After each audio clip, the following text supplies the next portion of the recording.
ॐ Uh, सहना भवतु सहनौ भुनक्तु सह वीर्यं करवावहै तेजस्विनावधीतमस्तु मा विद्विषावहै ॐ शान्ति शान्ति शान्ति हरि ओम. Continuing the introduction to the Brahma Sutras, which we would study along with the commentary of Shankaracharya, because it is practically impossible to understand the Brahma Sutras or any other sutras for that matter without the help of a commentary. We would be studying this sutras with the commentary of Shankaracharya, and now we were just seeing an introduction to the general idea and scheme of the Brahma Sutras and also some philosophical points. So we were seeing that how Shankaracharya, to explain away the impossibility of explaining the fact that though everything is based on that one single infinite Brahman, still we have so much confusion in the form of the manifold, in the form of the many. And in the previous class, I was trying to tell you a quotation of Nivedita, Sister Nivedita, who in her book Aggressive Hinduism very poignantly tells this.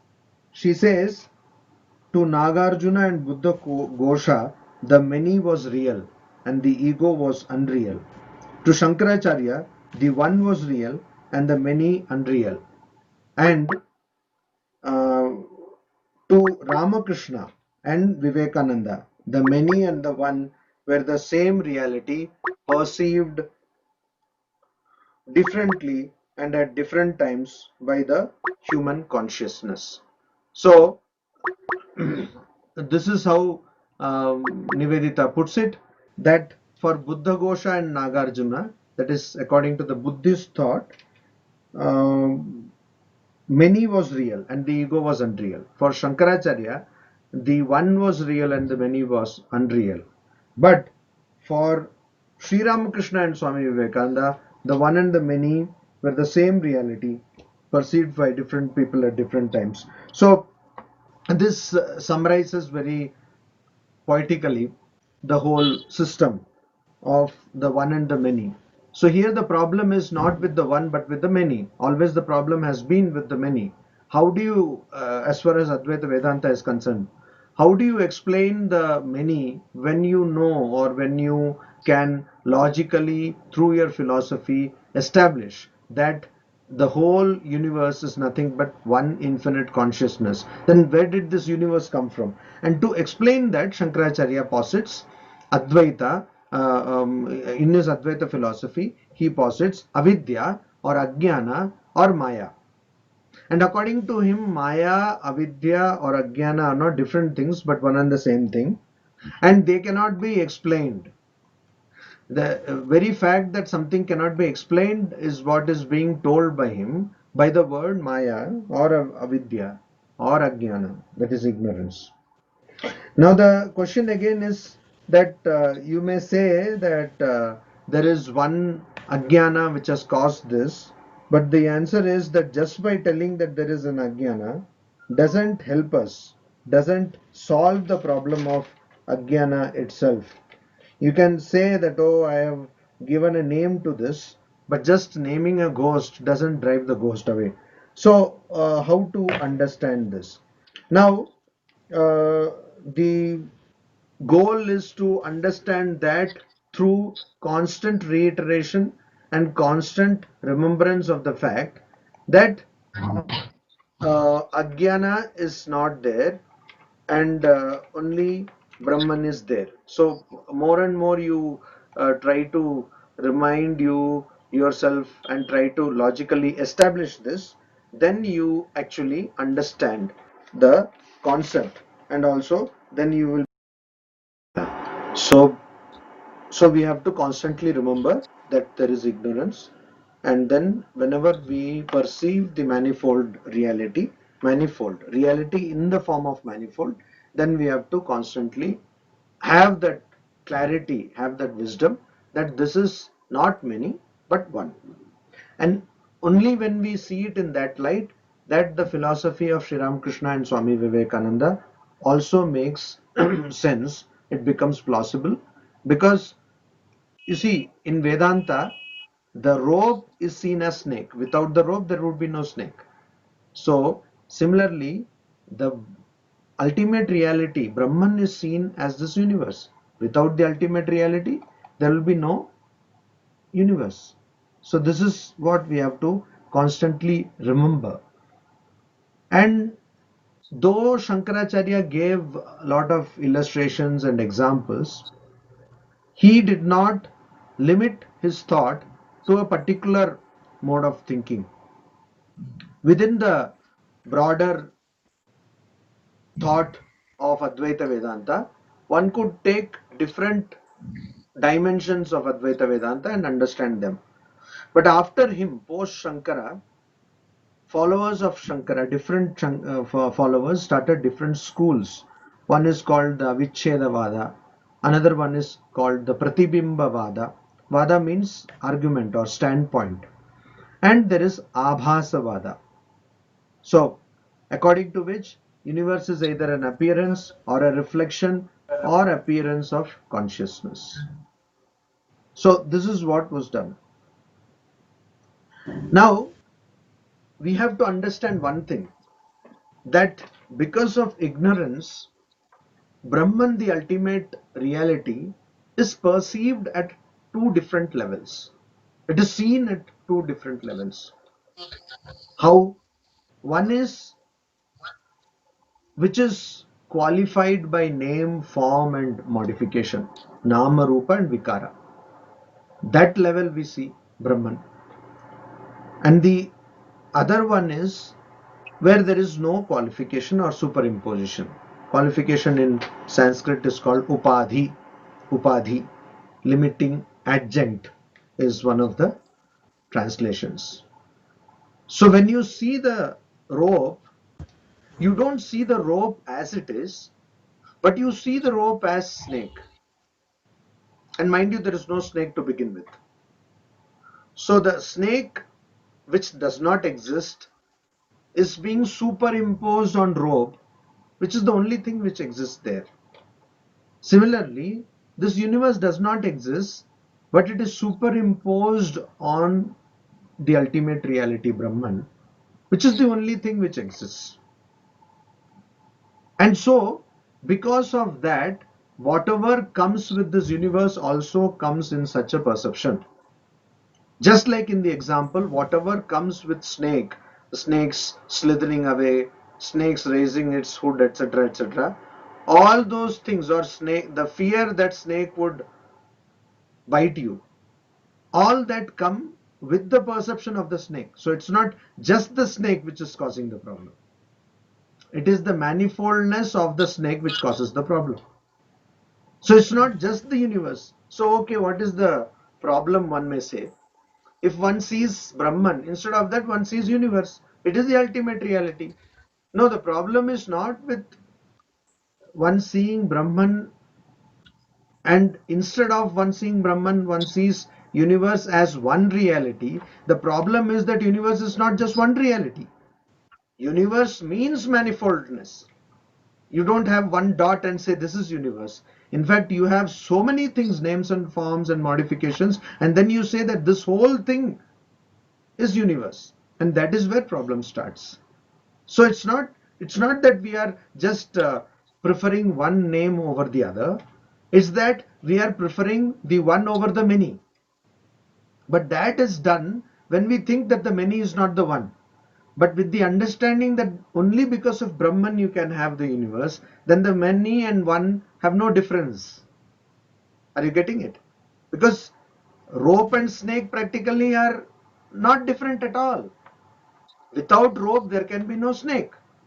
So if you know that, then you would not be afraid of snake. If you know that this universe is not anything different from Brahman, then you would not be afraid of this universe. So this whole idea has to come into our mind, and we have to realize this. We have to be convinced of this idea, And so we bring this idea of relative and absolute. So at the relative plane, I'm talking to you. You are seeing me, you are listening to me. But in the absolute plane, there is no I and me. In the absolute plane, I am not different from you, you are not different from me. But when you are hungry, I cannot say that when you are hungry. You need food, I also need food. You see? So there are two aspects to this problem. And so when you perceive Brahman or the ultimate reality with ignorance, you have two aspects of the ultimate reality. One is the manifold reality and one the absolute reality, or one the relative aspect of reality and the other the absolute aspect of reality, which we can also call as the Vyavaharika Satta, or the level of Vyavaharika, and Paramarthika Satta, or the level of the supreme. So at the supreme level, everything is one. Not everything is one, only one is. Swamiji says in one letter that it is not that this is Brahman, this is Brahman, this is Brahman. Only Brahman is. There is nothing apart from Brahman. So that is what we have to understand. So this absolute appears as relative. Why? Because of avidya, because of ajnana, because of maya. And so we have to understand another thing also. Brahman, when you see from the eyes of ignorance, you see Bhagavan there. When you see Brahman with the eyes of ignorance, you see Bhagavan or Ishvara or Paramatma, whatever. So when you see Brahman with the eyes of ignorance, which thinks that the universe is real, then you see a Lord sitting there in control of the creation, sustenance and dissolution of this universe. You see, there is only one reality. There is only one reality. And when you are in ignorance, or when one is in ignorance, they see manifold, they see multiplicity. Okay. And when you see multiplicity, automatically there should be a power which takes care of the multiplicity. So when you see this world in ignorance, you also think of, I'm talking about believers, of course, who believe in God. So they see a power, supreme power, which is in charge of the creation, Srishti, and the sustenance, Sthiti, and dissolution, Pralaya, Laya, of this universe. So you say that there is a God who takes care of all these things. So the God, it is her duty to create this universe, it is her duty to sustain this universe, and it is her duty to destroy this universe. But if only one reality exists, how can there be a God? So the very fact that you are positing a God shows that you are seeing it from the eyes of ignorance. So according to Advaita Vedanta, even that Ishvara or God, in that sense of the term, comes because of ignorance of the ultimate reality. So even God is something which is under Maya or ignorance. So you see, there is practically how to understand then. The way to understand is that there is no difference between the real and the apparent, between what we see and what actually is. So that is why in the Shanti mantra, Purnasya Purnamadaya Purnam Eva Avashishyate. So Purnamada Purnamidam. This is full, that is full. And if you take full from full, you will have full. So this mathematics is a different mathematics. So if you say 1 minus 1 is 0, 2 minus 2 is 0, full minus full is also 0. But here full minus full is equal to full. That means infinity minus infinity is what? Infinity. Yeah. Infinity minus infinity is infinity. It is following the proper rules of mathematics, you see. So full means here does not mean full in terms of a finite full, but an infinite full. So whenever you have to say that this is infinite, that means you already think of something which is finite, And when you posit something which is infinite in front of something which is finite, that means you're already in ignorance. Where you see something which is deficient, you're already in ignorance. So now we have to understand that there is no part in the whole. In the whole, there is no part. This is very important. The whole is complete. There is no part in that. And the part also is actually not the part, but it is forms the whole. So even if I see a book or a person in this universe, that person is not a part of the ultimate reality, but that person is a manifestation of the ultimate reality. That is why we say Aham Brahmasmi. We don't say that Aham Brahmasya Anshosmi. We don't say that I am a part of Brahman. We say I am Brahman. That means I am also a manifestation of Brahman. That means what? Not that you are manifestation, you are manifestation. That means the whole idea that there is something different from Brahman itself is wrong. There is only one reality which is wrongly perceived as the individual and the collective. So wherever there is difference, there is ignorance. That's the whole idea. The one reality is wrongly perceived as the individual and collective.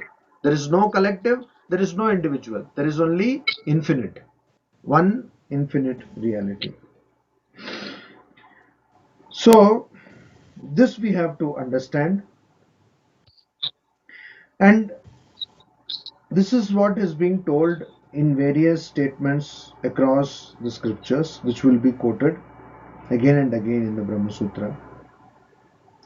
And this Lord, which has been seen from the eyes of ignorance, that Lord is omnipotent, omniscient, and omnipresent. Omniscient knows everything, omnipotent can do everything, and omnipresent is present everything, everywhere. And you see, we will see that Shankaracharya says, what is the nature of ignorance? He says, what is the nature of ignorance? We will see in the commentary on the Brahma Sutras, his commentary on the Brahma Sutras. He says, Dehadishu anatmasu aham asmi iti atma buddhihi avidya. Very simple. Deha adishu anatmasu aham asmi iti atma buddhihi avidya. What is avidya? What is ignorance? Dehadishu. Deha adi means deha, mana, etc. We have three kinds of bodies. We have the gross body, we have the subtle body, we have the causal body.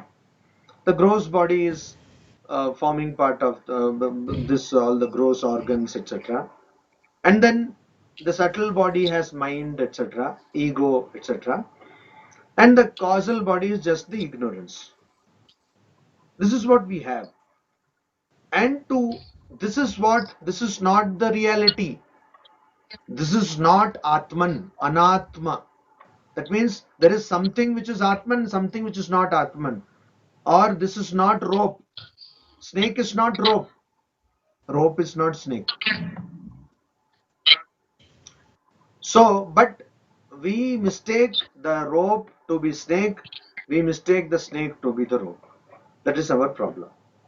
So this is anatma. This is not atma. So by thinking this atma to be aham, asmi, to be this is me, this is my true nature, that thinking, that kind of knowledge or perception is avidya. So that is avidya. And because of that, what happens? Tat pujanadau. We revere things. Because I am thinking something which I am not to be my true nature, we start revering things. We start respecting things. We start worshipping things. Ragah tat paribhavadau. And we get attached to things. Dveshah tad uchched adarshanath. And we also get hatred. We get bhayam, moha cha iti evam ananta bheda anartha vratah. So many things which bring misery, anartha, and they are santatah sarvesham na pratyakshah, and they kind of bring all this delusion, fear, etc., etc., etc. But this all started with what? This all started with the idea that that which is not my true reality is actually my true reality. Okay, it starts with this idea that that which is my true reality is actually that which I am not. How do I know? I don't know. That is the problem. I don't know. Nobody will knowingly do such a blunder. We don't know. Or even if we study it somewhere, we are not convinced of that. That I am not the body and the mind, that I am not the subtle body or the gross body or the causal body. And so this creates problem, and this ignorance is talked of not only in the Vedic philosophies. It is talked of in different manner in Vedic philosophies. That is the 6 philosophies which are in Sanskrit called Astika Darshanas. But they are also talked of in other philosophies also. Like Buddhism also talks about ignorance. And so ignorance is something which is in general accepted, and that first thing which happens because of ignorance is the infinite, the limitless, the reality which is not bound by space, time, and causation is seen as bound by a particular name, by a particular form, by particular bodies, etc., etc., and also by different kinds of actions which are righteous, unrighteous, which lead to different results, etc.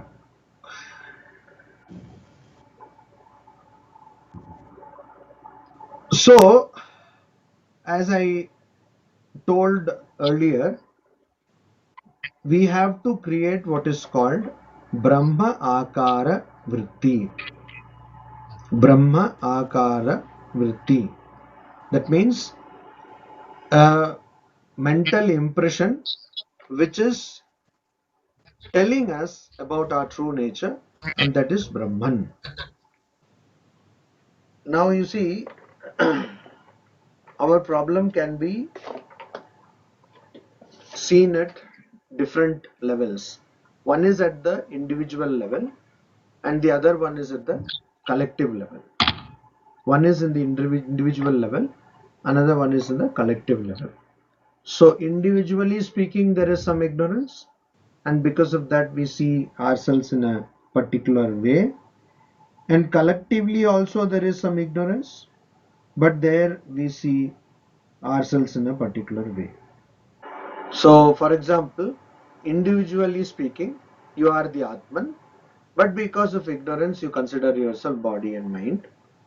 Collectively speaking, there is only one reality, but because of ignorance we consider ourselves a society, nation, or a community, etc., etc.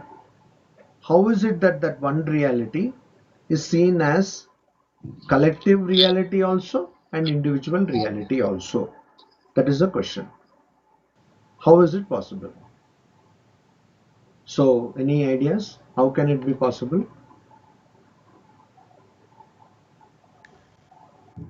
Because of Maya. So, because of Maya, you are seeing that. No, because of Maya, you are seeing the individual reality. Instead of your being infinite, you are seeing you to be bound, etc. Or because of Maya, you are seeing that instead of seeing one reality, you are seeing nation and all that. I am not talking about that. How did this individual collective difference come? Okay, so why is it that there is a difference? Why am I saying that there is something called individual and there is something called collective? Individual in Sanskrit, the word is vyashti, and collective, the word is samashti. Why did I bring the difference? You see, there is one thing like there is one and the many. Okay, but that is at the level of the individual also and also at the level of the collective. So there is a maxim in Sanskrit which is used to explain this situation. That is, you see, the sky is actually infinite. Without the atmosphere, space is infinite, and it is only the space which we see through the sky, is it not? You see, had there been no atmosphere, the sky would have appeared all black. But it looks blue because we see it through certain levels of atmosphere. But in reality, there is no limit to the sky because it is nothing but space, is it not? Yeah. Yes. So, but when we see the sky of, say, Kolkata, and we see the sky of Bangalore, and we see the sky of Delhi, we say that this is the sky of Delhi, it is the sky of Kolkata, it is the sky of Bangalore. But is there any difference in the sky? There is no sky, it's all one sky. But still, from wherever we see a different sky and call it a different sky. Are you getting it? So similarly, Yes. yeah, so that is where the difference of individual and collective comes. When you see, also taking the logic which Sirin said just now, so when you see the collective, you see a particular aggregate, a particular group, and when you see the individual, you see only a single person. But in the case of Vedanta, when we see a collective, we don't mean collective in the sense of a group, we mean collective in the sense of the entire universe. The entire universe. So one person and universe. So ignorance when seen from the perspective of a person, and ignorance when seen from the perspective of the entire universe. So this is what we have to keep in mind, that there is, because of ignorance, the one reality has become many, and when we see that one reality from the eyes of ignorance, there will be something called many realities, or not many realities, the manifold. That is what is called the qualified reality, or Brahman, which is qualified or with superimposition. Then we see the universe, etc. And when we see, on realizing the true nature of Brahman, when we see Brahman through the eyes of knowledge, means when there is no ignorance, then we see only the absolute truth. That is what we see. So this we have to understand. And then there is this concept of individual and collective. We will be coming back to all these things. We will come back and forth while we study the um, text of Brahma Sutra. Now then, another concept in Brahma Sutra is about adhikari, about who can actually study the Brahma Sutra. So you see, sadhana chatushtaya, that is viveka, vairagya, samadhi, shatka, sampatti, and mumukshutva. These four things should be there. So viveka, vairagya. Now, how will you have all these things and then you set on upon an inquiry of the Brahman, nature of Brahman? So that is why now we have to understand that we do not have the qualification to even study the nature of Brahman or do an inquiry, because that is how the first sutra starts. We do not have even a qualification to do an inquiry of Brahman. But because of the infinite grace of the Guru, in this case Shankaracharya, we are now studying, setting upon this study, because we have been given, and also so many other gurus, like in our case Gambhiranandaji Maharaj, who has given the translation of Brahma Sutras. We are now studying this. And by studying this, automatically the other requirements may be enforced. They may become more and more stronger in us. So again, we have to understand that there are two. When I said Vairagya, what does it mean? Vairagya means one who is not attached, unattachment. Viraga, Raga, Viraga, unattachment, renunciation. So there are two ways to approach this problem. One is pravritti, that is, you go on and on and on in the pursuit of happiness. You go externally, pravritti. And one is nivritti. You give up and give up and give up, and you remove attachment in the pursuit of peace. In the pursuit of peace. So that is nivritti and pravritti. So you can do that. And so we have to do this. And for doing this inquiry in the nature of Brahman, we have to take to the path of nivritti. We have to take to the path of nivritti. That means we have to get away from attachments. Unless you do that, you cannot. So there are two paths as told in the Upanishads: Shreyaha, Preyaha. That is which is preferable, and that which is pleasurable. So if you go for the pleasurable, you will not get the preferable. And what is preferable? That you get peace of mind. So momentary pleasure or momentary happiness is not the goal, but getting peace of mind is the goal. Now, I would just remind you of something which one reads in the Mandukya Upanishad, and that is that if you see something, it is unreal. If you perceive something, that means it is unreal. I'm just reminding you this. Why is it that? Why is it so? Because the moment you see something, that means you consider yourself separate from that thing or object or person. And whenever you consider yourself separate from something, the moment you consider differentiation or distinction, that particular moment, it becomes unreal. So, in common sense, according to common sense, whenever you see something, that shows that it is real. But according to Mandukya Upanishad or according to Vedanta, if you see something, that means it is unreal. So this is a paradigm shift in perception. If I ask you, okay, go and see in your kitchen whether you have a jar or whether you have a jug, then you will go and see. And if you see a jug, you will say yes. You will not say, because I saw a jug, it does not exist. We don't say that, because that is not how we function. But Vedanta says that if you see a body, that means there is no body. That means that body is unreal. Now, this text should be actually memorized. It is better if we memorize this whole text. It is called Adhyasa Bhashya.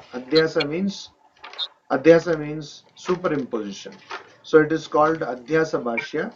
This is a remarkable text, a landmark work of Shankaracharya. And if we understand the truth of this text, that is sufficient for us to, get knowledge of Brahman. If we are convinced of what is told in this text. So it's called Adhyasa. Adhyasa Bhashya. So it is the introduction to the commentary on Brahma Sutras. I will start that.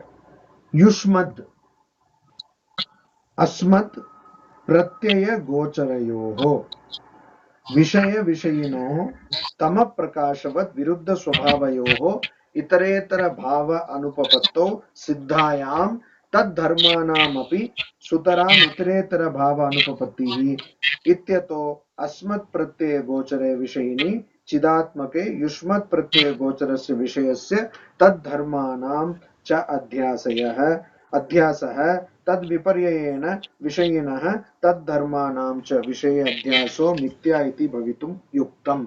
This is the first sentence of the Adhyasa Bhashya. Yushmad Asmad. You and we. You and we. Vishaya Vishayinaha. So using these concepts of you and we, what do? We try to bring out the fact of Vishaya, Vishayinaha, the subject and object. They are seen from the concepts of you, we and you. So you can mean it also. For example, you see a person, immediately you say, you are there, I saw you, or how are you, or what are you doing here, etc. And in respect to yourself. So, Yushmad, you, Asmad, we. So, we denotes the subject and Yushmad denotes the object. The subject and object have been put into the concepts of you and we. So that is how difference is generated, you see. And these concepts are very popular in the world. Popularly, we use these concepts for our day-to-day activities, but they are as different or as contradictory as Tamaha Prakashaha. Like Tama, darkness, and Prakasha, light. So we have two concepts, you and we, which can include I also. You, we. And we use these concepts to denote two concepts of subject and the object. We including subject and you including object. But subject and object are so opposite, like light and darkness. Light and darkness. And so light and darkness cannot be equated. They are all different. They are logically different. Totally different. Logically, totally contradictory and different. They cannot be identical. So you see here it is very clearly said. Yushmad Asmad Pratyaya Gocharayoho. Pratyaya means concepts. Yushmad means you. Asmad means we.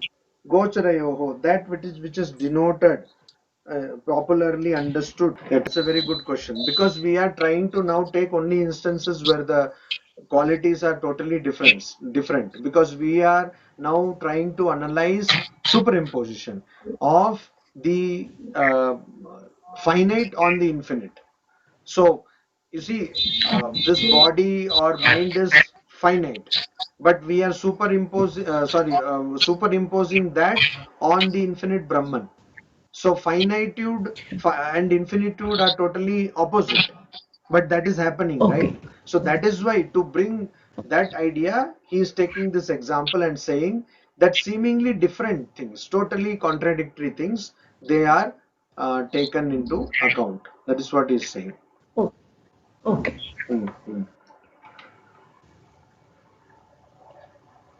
So Tama Prakashavat means like darkness and light, Viruddha Swabhavayoho, of completely Viruddha, contradictory nature, Swabhavayoho, Itere Itara Bhava Anupapattau. They cannot have logically any identity among themselves. Their attributes cannot have any identity amongst themselves, because things which are so opposite or contradictory, like the light and darkness, they cannot have any identity among themselves.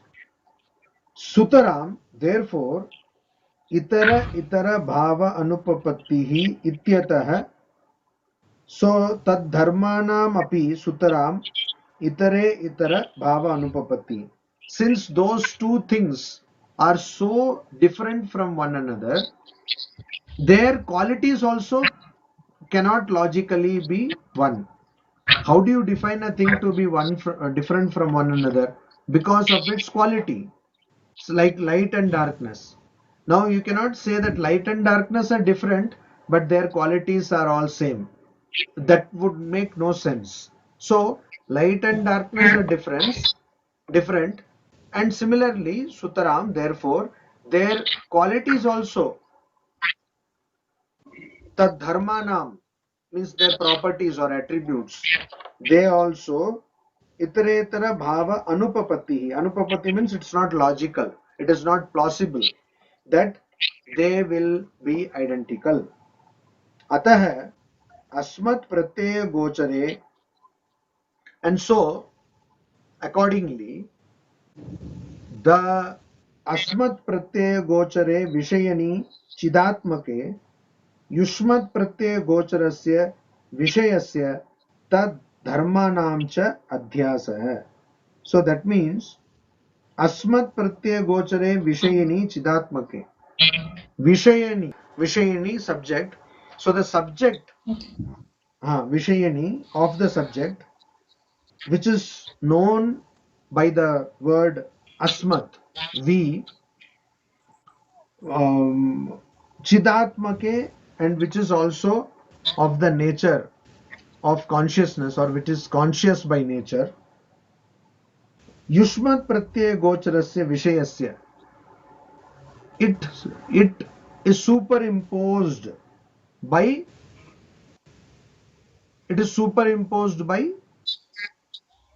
that which is called or known by the word yushmat or you, and that is vishaya, that is object. So the subject, which is actually of the nature of consciousness or conscious by nature, is known by the word we, and it is superimposed by the object which is known by the word you, and which is of the nature of unconscious, which is not conscious, which is of the nature of matter. And so adhyasa, tad dharmanam cha adhyasa hai. So its properties are also superimposed on the properties of you, are superimposed on the properties of we. So on the subject that is conscious, you superimpose that which is not conscious, and such superimposition should be impossible, because you cannot superimpose light on darkness or darkness on light. How can you superimpose? That means the superimposition itself should be impossible, should be mithya, should be wrong.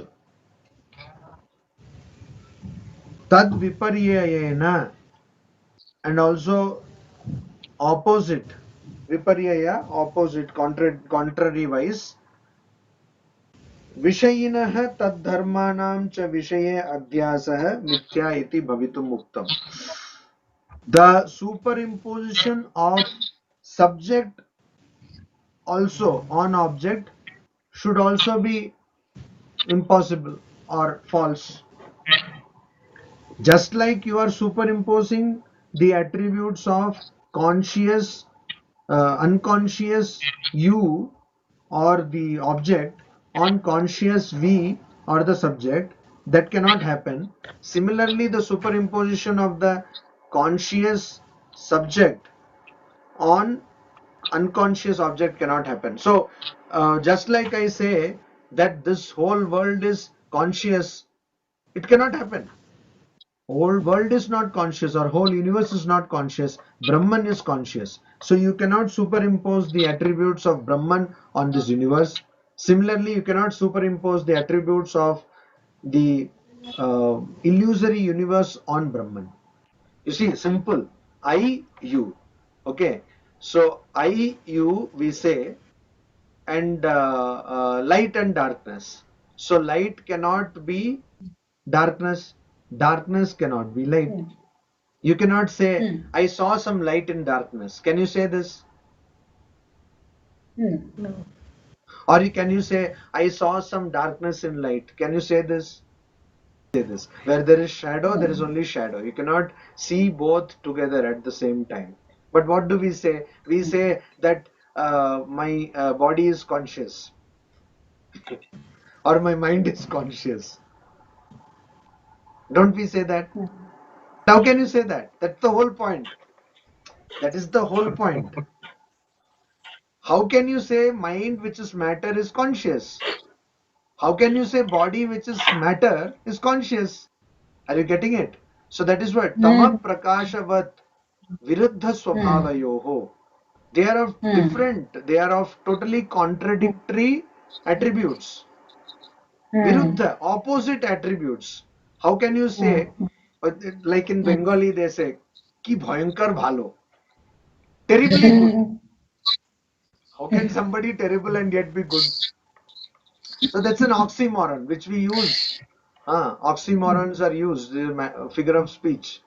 So like that, this is an oxymoron. So how can you say that darkness has light or light has darkness? We cannot say this.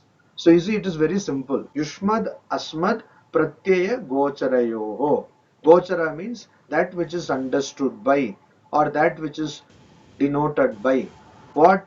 The concepts that which are denoted by. What? Yushmat asmat. By the words you and we. What are the concepts? Vishaya, Vishayinoho. Vishaya means object, Vishayina means subject. So the concepts denoted by Yushmad, Asmad, Pratyaya, Pratyaya means concepts. The words Yushmad and Asmad are the concepts of object and subject. Simple. This is very simple. So you cannot have something as contradictory as Tama and Prakasha. That means darkness and light. And you cannot say that this has its attributes. It cannot. Because they are contradictory, there cannot be any similarity. There cannot be any identity. And because there cannot be any identity between them, there cannot be any identity between their qualities also. Is it not simple? It's very simple actually, very, very simple. Or to use Sri Ramakrishna's example, sand is sand, sugar is sugar. You cannot see, sugar is not sand and sand is not sugar. But if sugar and sand are have got mixed up, means there is problem. So Sri Ramakrishna says that chinite balite meshano. It is all mixed. So now you have to remove it. How will you remove it? You need ants for that. If you start removing, it will be difficult. So you put ants, they will automatically remove the sugar, and what is left is sand. So here ants are what? Here we need what has been told by the acharyas. We need the scriptures. And so the scriptures, they act like ants. They will remove the sugar from the sand. But you have to be with the ants, otherwise you will be left with sand. Okay. You have to be with the acharyas, otherwise you will be left with only sand. Om Shanti Shanti Shanti Hari Om Tat Sat.